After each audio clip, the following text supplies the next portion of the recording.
Srisailam toll gate వద్ద 9mm revolver కలకలం రేపింది. ఓ వ్యక్తి వద్ద రివాల్వర్ ను సెక్యూరిటీ సిబ్బంది గుర్తించారు. మధ్యప్రదేశ్ కు చెందిన వ్యక్తిగా నిర్ధారించారు. అతడు మధ్యప్రదేశ్ సైబర్ క్రైమ్ ఎస్ఐ అని అంటున్నారు. రివాల్వర్ ఐడి కార్డును పోలీసులు స్వాధీనం చేసుకున్నారు. ఈ ఘటనపై శ్రీశైలం సిఐ ప్రసాద్ రావు విచారణ చేస్తున్నారు. రైట్, ఇదే విషయానికి సంబంధించి పూర్తి అప్డేట్స్ మా ప్రతినిధి కిషోర్ అందిస్తారు.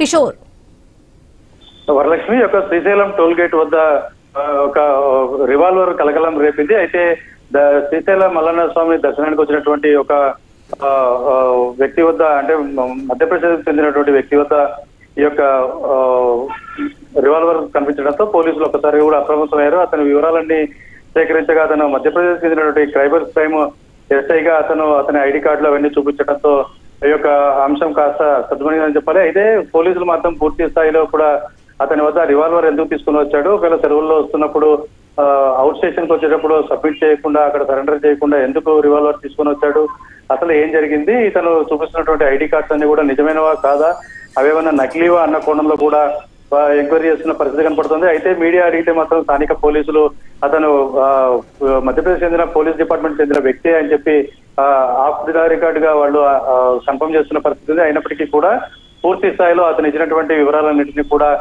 పోలీస్ శాఖలో మొత్తం కూడా వెరిఫై చేస్తున్న పరిస్థితి కనపడుతుంది. ఒక్కసారిగా కూడా శ్రీశైల క్షేత్రంలో ఈ యొక్క రివాల్వర్ బయటపడడంతో కొంత మేరకు గందరగోళం ఏర్పడిందని చెప్పాలి. అయితే మొత్తం విషయాన్ని కూడా పోలీసులు కూపీలాగుతున్న పరిస్థితి. ప్రస్తుతానికి ఎలాంటి సమస్య లేదు, అతను పోలీస్ డిపార్ట్మెంట్ కి చెందిన వ్యక్తి అని ప్రాథమికంగా పోలీసులు అంచనాకు వచ్చినట్టుగా సమాచారం అందుతుంది. Varalakshmi. Right Kishore, thank you.